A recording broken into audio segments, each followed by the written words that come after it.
जय हिंद। आज हम लोग पढ़ने वाले हैं संख्या पद्धति के बारे में, यानी नंबर सिस्टम के बारे में।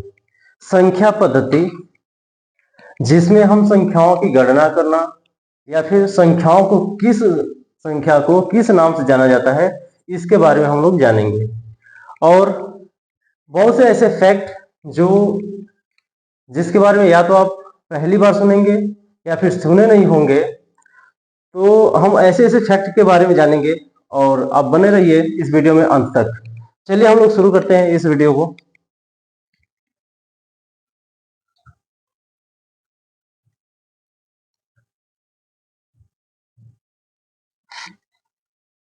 संख्या पद्धति यानी नंबर सिस्टम।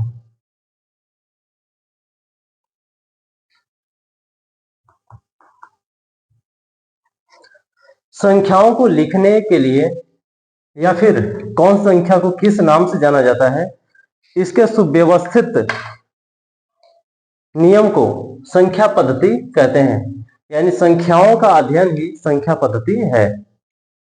इसमें हम लोग सबसे पहले पढ़ेंगे अंक के बारे में। अंक यानी डिजिट। अंक के बारे में जिसे डिजिट बोला जाता है।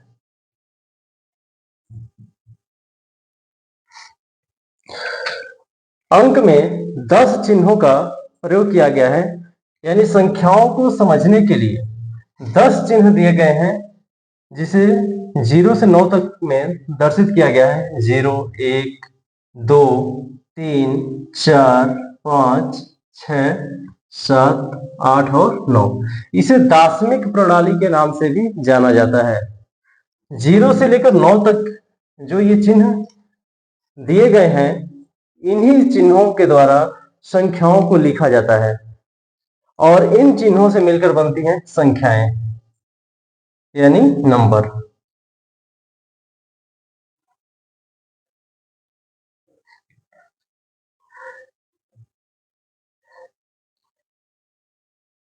अंक यानी 0 से लेकर 9 तक जिन चिन्हों का प्रयोग किया गया है, इसे अंक कहते हैं। और इन चिन्हों के द्वारा इन चिन्हों से हम लोग जानते हैं संख्याओं के बारे में, यानी इन चिन्हों के प्रयोग से बनती हैं संख्याएं। चलिए हम लोग संख्याओं के बारे में जानेंगे, कितने तरह की संख्याएं होती हैं। मैं शुरू करता हूं प्राकृतिक संख्या से। प्राकृतिक संख्या यानी नेचुरल नंबर।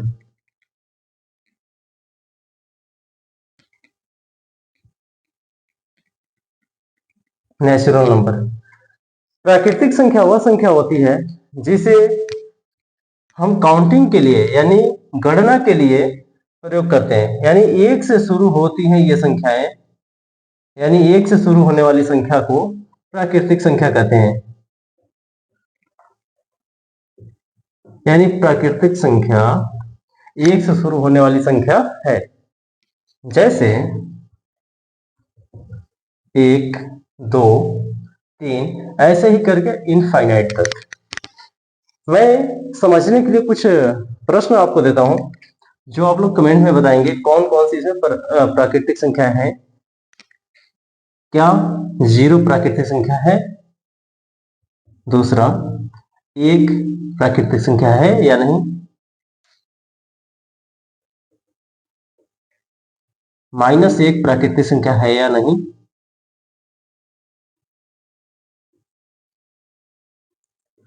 और 8769 ये प्राकृतिक संख्या है कि नहीं? तो अभी हम लोग पढ़े यहाँ पे 1 से शुरू होने वाली संख्या को प्राकृतिक संख्या कहते हैं। तो इसमें 0 नहीं है, यानी ये 0 प्राकृतिक संख्या नहीं है। 1 प्राकृतिक संख्या है। -1 यानी कोई भी ऋण संख्याएं, कोई भी माइनस वाली संख्याएं प्राकृतिक संख्या के अंतर्गत नहीं आती हैं, यानी -1 प्राकृतिक संख्या नहीं है। अगर हम 1 से काउंटिंग शुरू करते हैं तो ये संख्याएं हमें आगे चल के काउंटिंग में मिलेंगी, जिससे ये पता चलता है कि 8769 प्राकृतिक संख्या है। ऐसे ही हम लोग आगे बढ़ते हैं और फिर जानेंगे पूर्ण संख्याओं के बारे में। इसका स्क्रीनशॉट ले सकते हैं।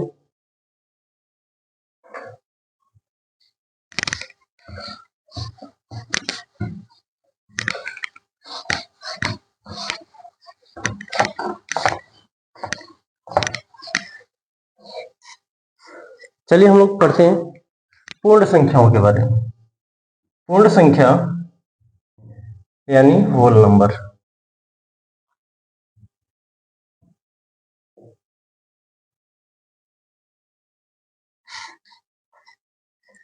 यदि हम प्राकृतिक संख्याओं में जीरो को शामिल कर लेते हैं तो वह संख्या पूर्ण संख्या बन जाएगी।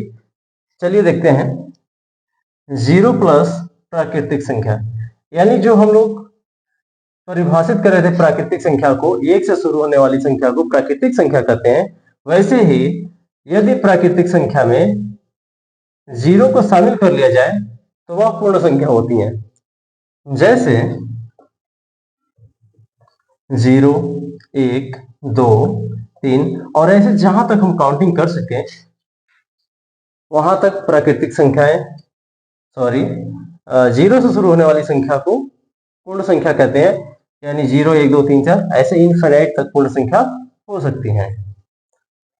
चलिए इसमें हम जानते हैं, कुछ प्रश्न के को कर लेते हैं जिससे ये क्लियर हो जाए।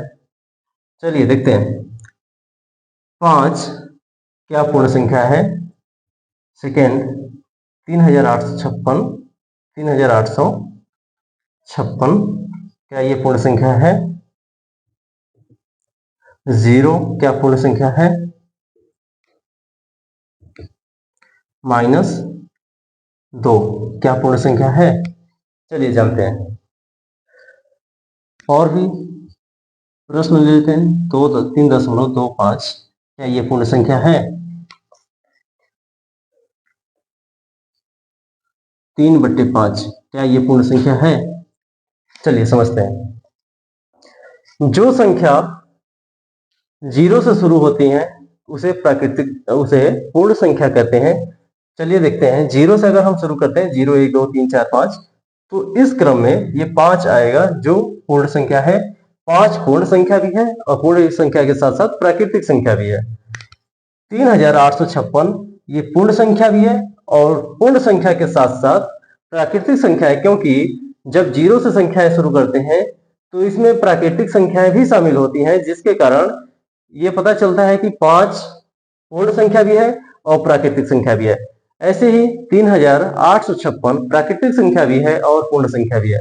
जीरो सिर्फ पूर्ण संख्या है, प्राकृतिक संख्या नहीं है। जीरो प्राकृतिक संख्या नहीं है, सिर्फ पूर्ण संख्या है, क्योंकि प्राकृतिक संख्या 1 से शुरू होती है और पूर्ण संख्या 0 से शुरू होती है। -2 अभी मैंने बताया, माइनस वाली संख्याएं जितनी हैं वो ना ही प्राकृतिक संख्या है और ना ही पूर्ण संख्या है, क्योंकि पूर्ण संख्या हमेशा शून्य से शुरू होंगी, 0 से शुरू होंगी।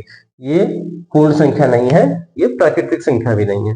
दशमलव की जितनी संख्याएं होती हैं वो कभी भी प्राकृतिक संख्या नहीं हो सकती और पूर्ण संख्या भी नहीं हो सकती। जितने भी फ्रैक्शन की संख्याएं होती हैं ये भी प्राकृतिक संख्याएं नहीं है और ये पूर्ण संख्या भी नहीं है।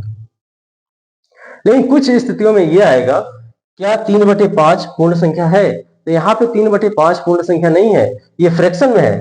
दूसरा प्रश्न ये है 12/3 क्या ये पूर्ण संख्या है? तो यहाँ पे 12/3 इस रूप में तो पूर्ण संख्या नहीं है, लेकिन इसको सॉल्व जब करेंगे तो आ जाएगा 4। अब 4 ये पूर्ण संख्या है, यानी ये हम कह सकते हैं 12/3 पूर्ण संख्या का रूप है। 12/3 पूर्ण संख्या के रूप में हो सकते हैं। दशमलव वाली संख्या को भी हम देख लेते हैं। यहाँ पे 3.25 ये पूर्ण संख्या नहीं है, ये प्राकृतिक संख्या भी नहीं है, लेकिन 3.0 जिसका एक रूप होता है 3, ये पूर्ण संख्या है, ये प्राकृतिक संख्या भी है। चलिए इसके बाद हम जानेंगे पूर्णांक के बारे में।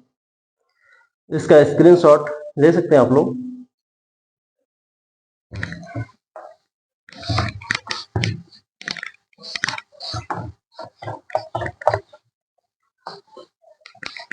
और भी अच्छे से जानने के लिए आप जिनको समझ ना आए वीडियो को रिपीट करके देख सकते हैं आप लोग। चलिए जानते हैं पूर्णांक के बारे में।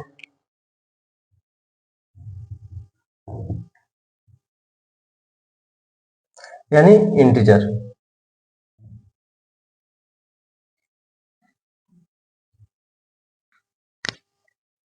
पूर्णांक। अभी हम लोगों ने पढ़ा प्राकृतिक संख्या, उसमें अगर जीरो शामिल कर लें तो पूर्ण संख्या, लेकिन उसी पूर्ण संख्या के क्रम में अगर हम माइनस वाली संख्याओं को भी शामिल कर लेते हैं तो अब बन जाएगा पूर्णांक। यानी ऋण संख्या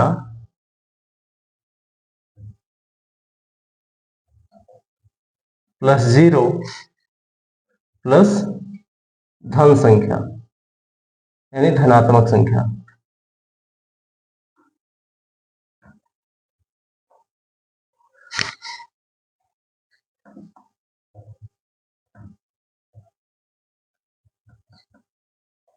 ऋणात्मक संख्या, जीरो और धनात्मक संख्या, तीन तरह के पूर्णांक होते हैं। एक होता है ऋण पूर्णांक जो माइनस में होता है। चलिए देख लेते हैं इसको।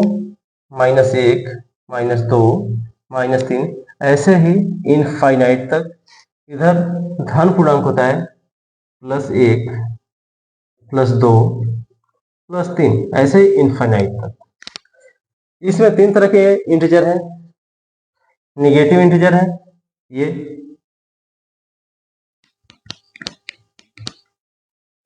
जीरो इंटीजर, और ये है पॉजिटिव इंटीजर।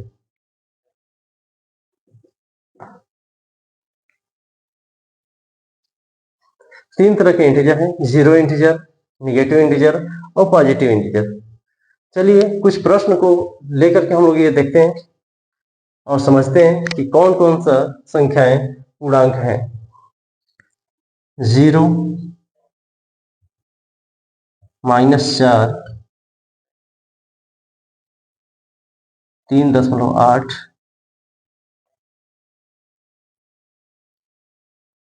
27। चलिए समझते हैं, क्या जीरो पूर्णांक है? कमेंट में बताइए, क्या जीरो पूर्णांक है? तो इसमें हम देखेंगे जीरो पूर्णांक है। क्या -4 पूर्णांक है? तो इसमें हम देखेंगे माइनस वाली जितनी भी संख्या है वो पूर्णांक है, इसलिए सही है ये। जितनी भी दशमलव वाली संख्याएं हैं वो पूर्णांक नहीं होंगी, यानी 3.8 पूर्णांक नहीं है, न ही ये प्राकृतिक संख्या है और न ही ये पूर्ण संख्या है। 27 प्राकृतिक संख्या है, पूर्ण संख्या है और पूर्णांक भी है।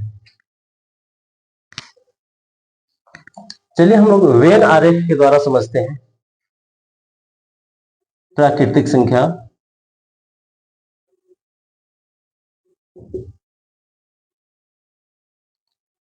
अगर हम इसमें शामिल करें जीरो को तो हो जाएगा पूर्ण संख्या,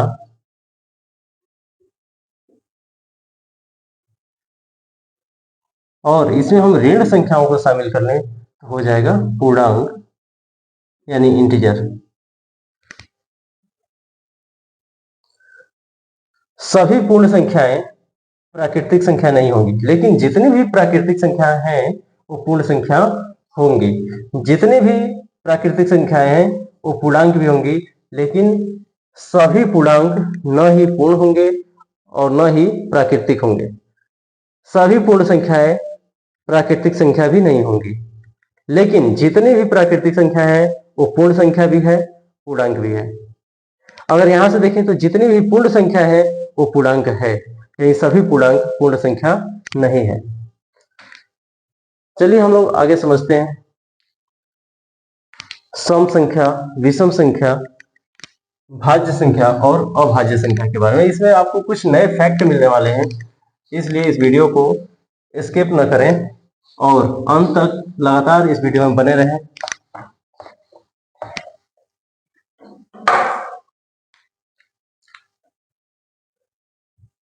सम संख्या यानी इवन नंबर।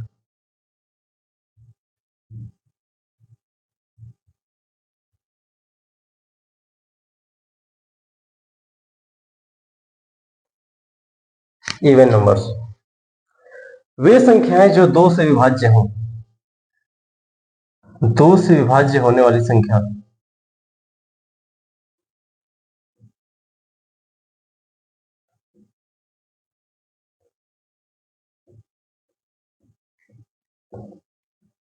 यानी सम संख्या क्या है? वे संख्याएं जो दो से विभाज्य हों उसे सम संख्या कहेंगे।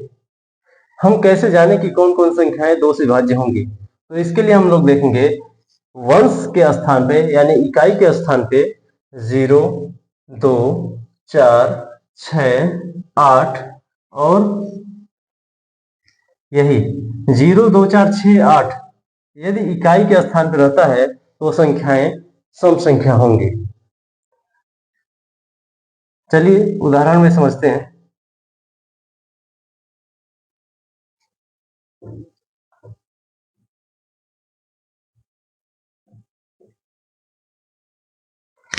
इसमें इकाई के स्थान पे 0 है, ये 2 से विभाज्य होगा, 2 से डिवाइड होगा, इसलिए ये सम संख्या है। इसमें इकाई के स्थान पे वंश के स्थान पे 4 है जो 2 से डिवाइड होगा, इसलिए ये सम संख्या है। इकाई के स्थान पे 2 है जो 2 से डिवाइड होगा, इसलिए यह सम संख्या है। और यहाँ पे 8 है इकाई के स्थान पे जो 2 से डिवाइड होगा, इसलिए ये सम संख्या है। यानी ये जितनी भी संख्याएं हैं ये सब सम संख्याएं हैं। आते हैं विषम संख्या पे। विषम संख्या यानी ऑड नंबर।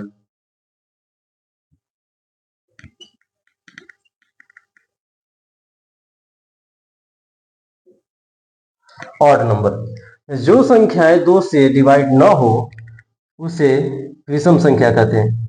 2 से विभाज्य न होने वाली संख्या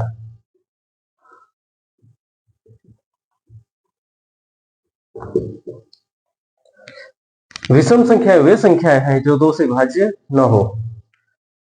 तो जिसके इकाई के स्थान पर जिन संख्याओं में इकाई के स्थान पर 0, 2, 4, 6, 8 न रहे तो वे संख्याएं 2 से विभाज्य नहीं होंगी, यानी वही संख्याएं विषम संख्याएं होंगी। चलिए देखते हैं।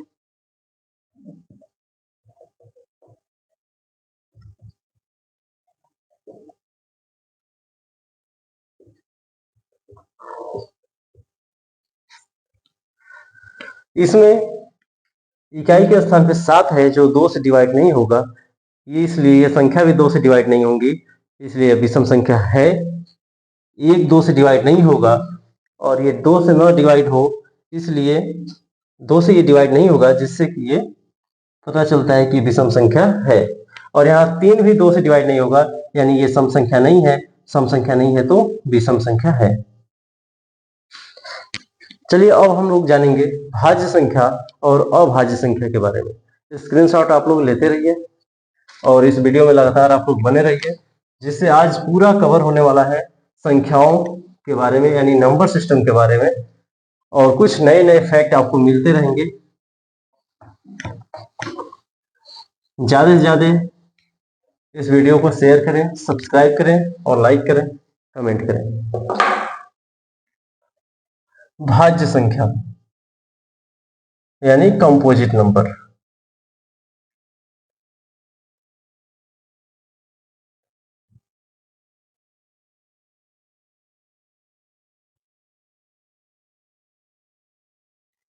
कंपोजिट नंबर भाज्य संख्याएं वे संख्याएं जिसके डिवाइडर 2 से अधिक हो, यानी हम साधारण से शब्दों में समझें तो वे संख्याएं जो एक व स्वयं के अतिरिक्त अन्य संख्याओं से भी डिवाइड हो जाए।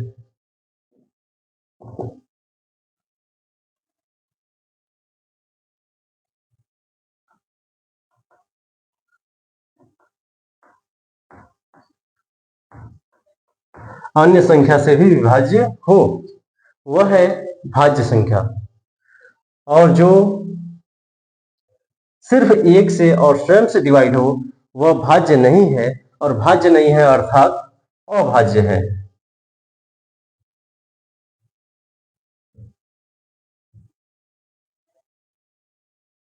अभाज्य संख्या यानी प्राइम नंबर।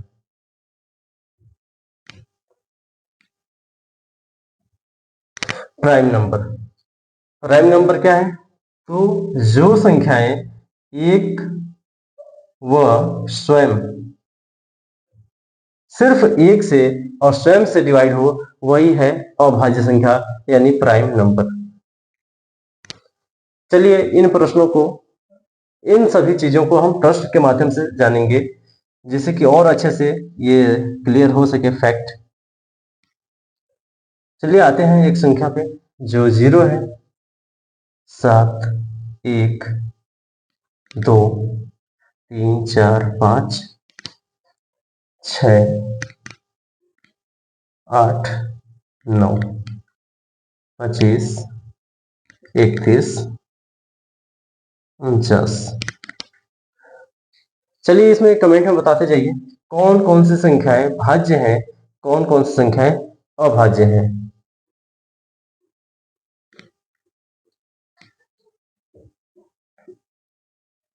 कौन कौन सी संख्याएं भाज्य हैं और कौन कौन सी संख्याएं अभाज्य हैं।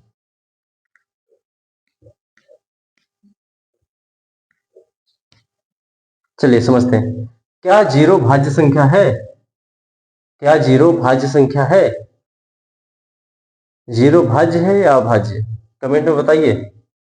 ये क्वेश्चन मैं आप लोगों के लिए छोड़ता हूं, कमेंट में करके कमेंट में इसका आंसर बताइए। 7 भाज्य है या अभाज्य है? चलिए देखते हैं। 7 1 से कटेगा और स्वयं से कटेगा, इसके अलावा और किसी संख्या से ये कटने वाला नहीं है, डिवाइड होने वाला नहीं है, यानी ये अभाज्य संख्या है यानी प्राइम नंबर है। चलिए इसको दर्शित कर दें पी से। एक भाज्य है कि अभाज्य है? चलिए ये वाला प्रश्न भी मैं कमेंट के लिए छोड़ता हूं, जो आंसर आप लोग कमेंट में बताएंगे। 0 भाज्य संख्या है या अभाज्य संख्या है? 1 भाज्य संख्या है या अभाज्य संख्या? ये आप लोग कमेंट में बताइए। 2 को अगर हम देखें तो ये 1 से कटेगा और स्वयं से कटेगा, इसलिए ये भाज्य संख्या न होकर अभाज्य संख्या है यानी प्राइम नंबर है। 3 प्राइम नंबर है। 4 जो है कंपोजिट नंबर है, क्योंकि 1 से कटेगा, 2 से भी और 4 से भी। 5 सिर्फ 1 और स्वयं से कटेगा, तो ये प्राइम नंबर है। 6 1, 2, 3 और स्वयं से डिवाइड होगा, इसलिए यह भी कंपोजिट नंबर है। 8 भी कंपोजिट नंबर है, 9 भी कंपोजिट नंबर है, 25 भी कंपोजिट नंबर है, 31 जो 1 से और स्वयं से ही डिवाइड हो पाएगा, इसलिए ये प्राइम नंबर है। 49 यानी 49, ये 1 से कटेगा, स्वयं से कटेगा, 7 से कटेगा, यानी ये भी कंपोजिट नंबर है। बाकी मैं 2 क्वेश्चन कमेंट के लिए छोड़ा हूं, इसको कमेंट में बताइए कि 0 और 1 प्राइम नंबर है या फिर कंपोजिट नंबर है। इसके अलावा और भी कुछ क्वेश्चन हैं जिसको मैं यहाँ पे नोट करते जा रहा हूँ और जिस इसे आंसर में बताइए, कमेंट में करके आंसर बताइए। 7.3, 6.5, 8.13, 7.0, 3.0। इसको कमेंट में करके बताते जाइए ये भाज्य संख्या है या अभाज्य संख्या है। मुझे लगता है कि ये फैक्ट समझ में आ चुका है कि जो 1 और स्वयं से डिवाइड हो वही वो अभाज्य संख्या है, और जो 1 और स्वयं के अलावा अन्य संख्याओं से भी डिवाइड हो वह भाज्य संख्या है यानी कंपोजिट नंबर है। तो ये फैक्ट समझ में आया है, इसका डेफिनेशन समझ में आया है, और इसमें जो क्वेश्चन मैं दिया हूं उसको कमेंट में करके आंसर बता दीजिए। चलिए आगे हम पढ़ेंगे सह अभाज्य संख्या यानी को प्राइम नंबर के बारे में।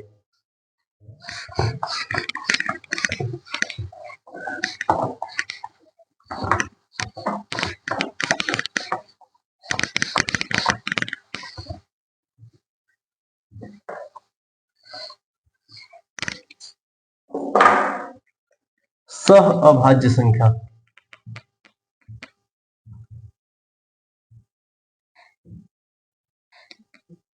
यानी को प्राइम नंबर।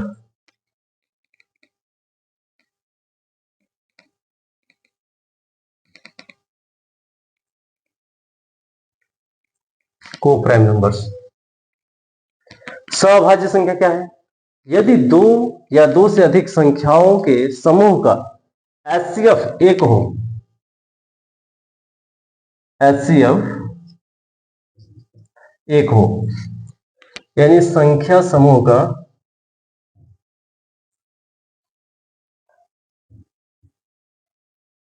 HCF एक हो, वह होता है सअभाज्य संख्या।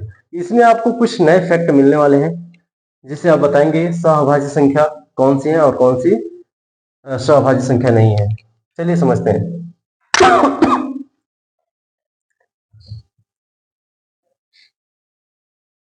3 और 9, इन दोनों का HCF अगर हम निकालें तो 1 9 आकर के इन दोनों का HCF निकाल के देख लीजिए, 3 आएगा, यानी ये सअभाज्य संख्या नहीं है।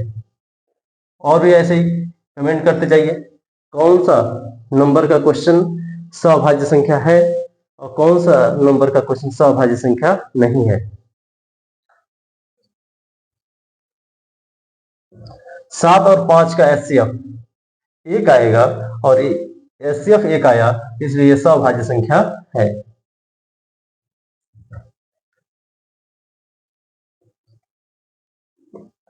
क्या 12 और 15 सअभाज्य संख्या है? इसका HCF एक आएगा?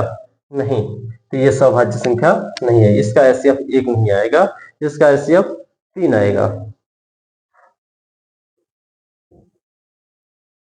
अब मैं कुछ नए फैक्ट इसमें देने वाला हूं जो आपको कंफ्यूज करके रख देगा, और मुझे ऐसा लग भी रहा है कि ये हो सकता है पहली बार आप जानते हो इसके बारे में, या फिर ये क्वेश्चन पहली बार आपके ध्यान में आया हो। ये दोनों क्वेश्चन बहुत ही टिपिकल क्वेश्चन है, इसके बारे में बताइए सअभाज्य संख्या है या नहीं। कमेंट करके बताइए आप लोग। चलिए देखते हैं। 0 और 1, इन दोनों का HCF यदि हम निकालें तो 1 आएगा, तो ये तो सअभाज्य संख्या है। लेकिन 0 और 7 का अगर हम HCF निकालें तो 1 ना आकर के 7 आएगा, इसलिए ये सअभाज्य संख्या नहीं है। कंफ्यूज करने के लिए मैंने 0 के साथ 1 दिया और 0 के साथ 7 दिया। एक बात ध्यान रहे कि 0 के साथ अगर कोई भी संख्या हो तो उसका जो HCF आएगा, 0 ना आकर के उसके साथ वाली संख्या ही HCF होंगी। यानी 0 के साथ 1 है, इसका HCF 1 आएगा, ये जो सअभाज्य संख्या है। यहाँ पे 0 के साथ 7 है, इसका HCF 7 आएगा, इसलिए ये सअभाज्य संख्या नहीं है। अब हम लोग पढ़ने वाले हैं रेशनल नंबर और इरेशनल नंबर के बारे में, यानी परिमेय संख्या और अपरिमेय संख्या के बारे में। चलिए इसका स्क्रीनशॉट आप ले सकते हैं।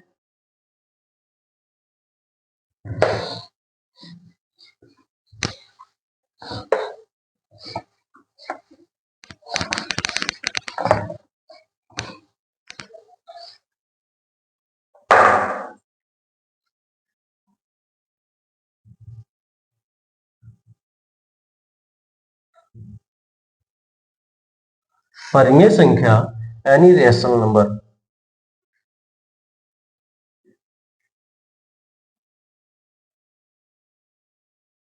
रेशनल नंबर वह नंबर जिसे P बाई Q के रूप में लिख सकें, लेकिन जो ये Q है ये 0 ना हो, यानी जिसको फ्रैक्शन के रूप में लिख सकें, नोमिनेटर बाई डिनोमिनेटर के रूप में लिख सकें, यानी अंश बटा हर के रूप में लिख सकें, यही तो परिमेय संख्या है। लेकिन एक बात और है, एक कंडीशन है कि कभी भी हर 0 के बराबर नहीं होना चाहिए। अगर ये 0 हो गया तो परिमेय संख्या नहीं होगा, और परिमेय संख्या नहीं होगा तो फिर बताइए कौन संख्या होगी? परिमेय संख्या नहीं होगा तो अपरिमेय होगा, अपरिमेय संख्या यानी इरेशनल नंबर।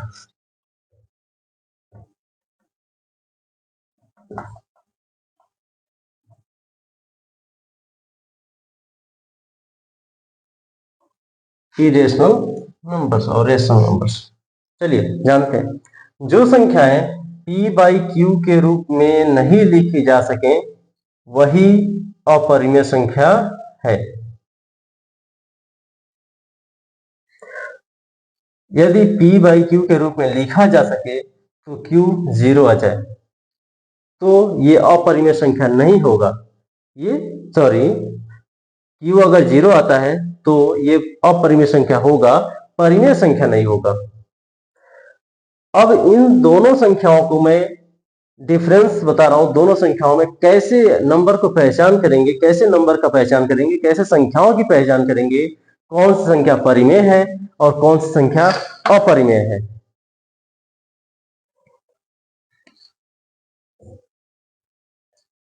एक तरफ मैं लिखता हूं रेशनल नंबर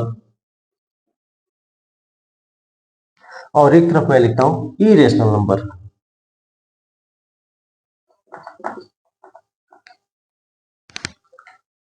चलिए जानते हैं इसके बारे में। यदि कोई संख्या 0, 1, 2, 25, 35 जो भी हो, चाहे वो धनात्मक में हो, चाहे वह 0 हो या फिर माइनस में हो, ये सभी संख्याएं परिमेय संख्या है, क्योंकि सभी संख्याओं का, इन सभी संख्याओं के नीचे एक होता है जो लिखा नहीं जाता है और जरूरत पड़ने पे अवश्य ही इसको हम दर्शाएंगे एक से।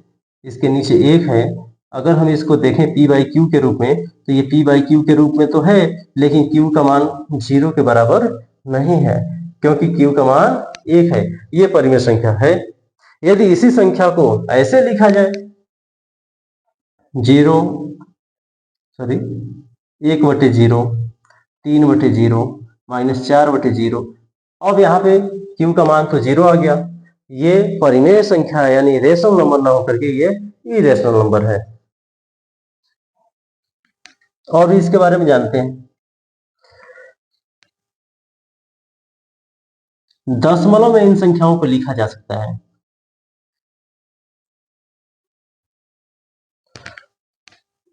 यानी दशमलव वाली संख्याएं परिमेय संख्या होती हैं।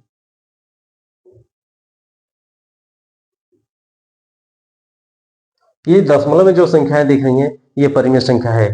अब ये कैसे, तो इसको फ्रैक्शन में जब चेंज करेंगे तो p बाई क्यू के रूप में ऐसे ही हो जाएगा, यानी यहाँ पे हो जाएगा 0.34343 बटे जितने अंक पे दशमलव है उतना ही जीरो किसमें होता है, 1 2 3 4 5, 5 अंक पे दशमलव है तो नीचे 1 2 3 4 5, यानी 1,00,000 से इसे डिवाइड करेंगे, जो p बाई क्यू के रूप में अगर हम देखें तो ये दशमलव की संख्या p बाई क्यू के रूप में हो गई, यानी ये परिमेय संख्या है। ऐसे ही इसको अगर हम दशमलव के रूप में चेंज करें तो हो जाएगा 143/100। 100 क्यों, 2 अंक पे दशमलव है इसलिए 2 जीरो। ऐसे ही 733/100, ये सभी संख्याएं p बाई क्यू के रूप में हो गई। दशमलव की संख्याएं p बाई क्यू के रूप में हो गई, इसलिए ये रेशनल नंबर है। चलिए और भी हम इसमें देखते हैं, जो कुछ ऐसी संख्याएं होती हैं जो दशमलव के रूप में होती हैं, परिमेय नहीं अपरिमेय भी होती हैं। चलिए देखिए 0.303003000, ऐसे ये कभी रिपीट ही नहीं होती हैं और यही संख्याएं अपरिमेय होती है, यानी दशमलव का रूप यह भी है, दशमलव का रूप यह भी है। अगर इस रूप में संख्याएं होती हैं तो परिमेय है और इस तरह से अनरिपीटेडली संख्याएं हो तो ये अपरिमेय है। और भी जानते हैं इसके बारे में, 1.303003000 इस रूप में अगर चलता जाए तो ये अपरिमेय संख्या है, क्योंकि उसको p बाई क्यू के रूप में हम कर ही नहीं सकते। चलिए आगे समझते हैं। फ्रैक्शन की संख्याएं, जितनी भी फ्रैक्शन की संख्याएं होती हैं, जैसे 3/7, 6/9, 15/4, ये परिमेय संख्या के रूप में है। इसके साथ ही और भी हम जानेंगे, जो रूट की संख्या होती है, रूट में 4, रूट में 9, रूट में 49, ये संख्याएं परिमेय है क्योंकि इसको p बाई क्यू के रूप में लिखा जा सकता है। ये तो पहले से ही p बाई क्यू के रूप में है। अब रूट में 4, रूट में 9 और रूट में 49 को कैसे पी बाई क्यू के रूप में लिखें, इसके बारे में देखिए। ये हो जाएगा 2 इंटू 2, यानी बाहर निकल के आ जाएगा 2। अगर हम इसे देखें तो हो जाएगा 3 इंटू 3, बाहर निकल के आएगा तो हो जाएगा 3। रूट से बाहर निकलने पे ये हो जाएगा, पहले तो होगा 7 गुणे 7, और रूट से बाहर निकलने के बाद ये हो जाएगा केवल 7। अभी हम इसके बारे में पढ़े हैं पहले ही कि जब इस तरह की संख्याएं होती हैं तो इसके नीचे 1 होता है, यानी ये पी बाई क्यू के रूप में हो गया, ये परिमेय संख्या है। लेकिन यही रूट वाली संख्याएं अपरिमेय भी होती हैं। चलिए देखते हैं कैसे। रूट में 3, रूट में 7, रूट में 11, रूट में 15, रूट में 8, ये संख्याएं अपरिमेय हैं, क्योंकि ये रूट से बाहर निकाला ही नहीं जा सकता, और अगर निकाला जाएगा तो अपरिमेय के रूप में आएगा। जो संख्याएं स्क्वायर, जिन संख्याओं का स्क्वायर बन सकता है, और यह संख्याएं अगर रूट में है तो बाहर जब निकलेंगी तो इसका स्क्वायर रूट निकाला जाएगा, तो ये संख्याएं परिमेय का रूप धारण कर लेंगी, जो परिमेय संख्या के रूप में आपको दिख रहा है। और यदि वह पूर्ण वर्ग ना हो, यानी ये स्क्वायर वाली संख्याएं ना हो और रूट में हो, तो ये अपरिमेय संख्या हो जाती है। और फ्रैक्शन में भी अपरिमेय संख्या होता है। चलिए देखते हैं। 1/रूट में 2, 3/रूट में 5, 6/रूट में 7। अब ये संख्याएं फ्रैक्शन में है, फिर भी ये अपरिमेय है, यानी इरेशनल है।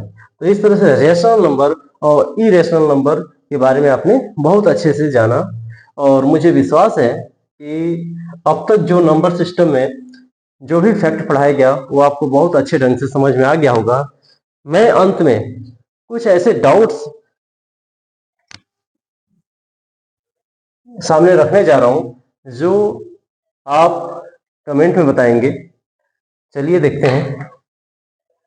अभी हम लोग पढ़े हैं कि अंश बटा हर के रूप में जिन संख्याओं को लिखा जा सके और 0 के बराबर न हो वह परिमेय संख्या है।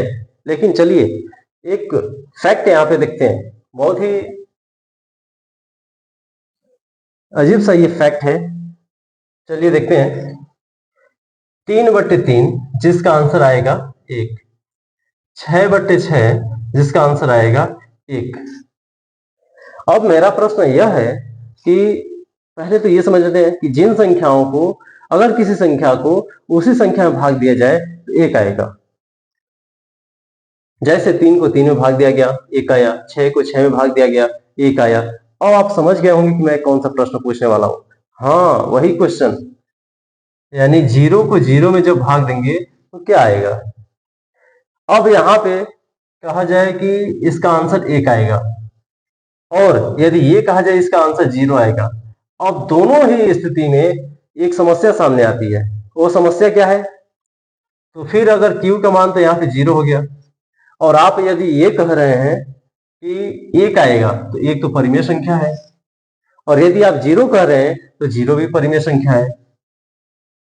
तो फिर अब मैं ये बात पूछ रहा हूं कि Q का मान अगर 0 हो जाए तो वह परिमेय संख्या होता है, यानी इसका मान अगर 1 आता है तो भी परिमेय है, 0 आता है तो भी परिमेय है। और यहाँ पे इस हिसाब से जिसका हर यानी जिसका डिनोमिनेटर 0 के बराबर हो जाए वो तो अपरिमेय होता है। तो फिर आप इसका आंसर बताइए, 0/0 परिमेय संख्या है या अपरिमेय संख्या है? दूसरी बात, इसका आंसर आएगा क्या? जय हिंद। आप ऐसे ही और भी फैक्ट्स को जानने के लिए इस वीडियो को देखते रहें, और ज्यादा से ज्यादा शेयर करें, सब्सक्राइब करें, लाइक करें और कमेंट करें। मुझे विश्वास है कि आप लोगों को ये वीडियो पूर्ण रूप से समझ में आया है। तो आप लोग हमारी मदद करें और इस वीडियो को ज्यादा से ज्यादा सब्सक्राइब करें, शेयर करें, लाइक करें। जय हिंद।